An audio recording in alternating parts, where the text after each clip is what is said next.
My name is Dion Stutz, and this is Apollo. Apollo was originally my daughter's dog. She and her fiance were at college down at Wingate, and they went out to eat at Chili's one day and came back with the dog. He's been in a home with dogs.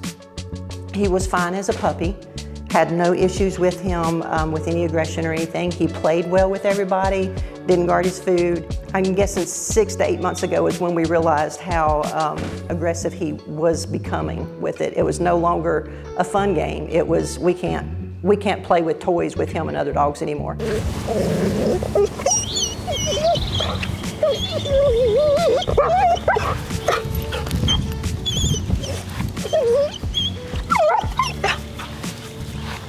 So the first thing was a little bit of reactivity and like overexcitement about seeing the dogs, right? So what that tells me is that even though he's been around a lot of dogs, he does need some socialization, right?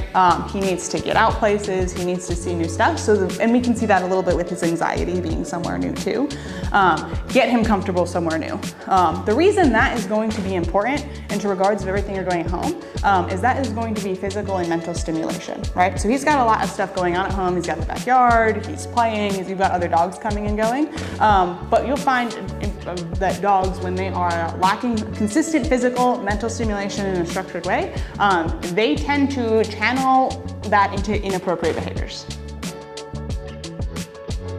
I wasn't sure how he would react out there, and I did worry. When we brought the items out that he typically guards, he cared about them a little bit, but for the most part, he didn't really have a big, huge display, and honestly, he wasn't putting a lot of tension on the leash, even when the other dogs were coming over and like eating the treats and stuff like that. He was just kind of like, that's my thing, or I was interacting with that, but they have it now. For him, it wasn't necessarily a huge deal, which is good. What that shows me is that it's not an overly severe case, if that makes sense. Because a dog that is truly like a really, really bad resource guarder is gonna resource guard consistently everywhere.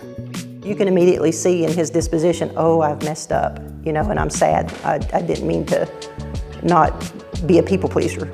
He may realize in the after fact that he did something wrong, right? But that behavior he doesn't understand is what the wrong thing is because it's still happening, right? He's not having a clear correction. He's not getting clear direction on what should be happening instead. If you're not very, very structured and clear with what you want out of a dog and you're not intentionally giving them that like clear mental stimulation, clearly letting them know what's theirs, what they can have, what they can't do, and being really, really fair to them, it has a tendency to kind of change your dynamic each time a dog comes in and out, and can kind of add to confusion, and then put him in a position where he feels like he's having to set boundaries for himself, right? Because he doesn't have clear ones, so he's going, okay, I'm not really sure how things are supposed to play out each time these dogs swap out, so he's setting the boundaries instead of knowing what they are and then respecting them.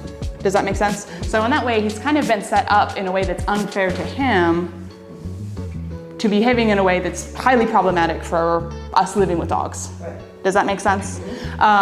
So there's a couple different ways that we can go about addressing these behaviors. Keeping really, really good structure of the items in the house. But with that being said, if every time a dog comes over or swaps out, everything gets picked up, what happens now is, if an item does show up by mistake like it has, that has more value because a dog coming to the house now means he gets nothing, right? When they are really valuable to him. And now that's going to add to, one, the value of keeping that object that he wants, and two, is going to increase his desire to set boundaries with the other dogs of what he thinks should play out because he doesn't have clear structure of his own.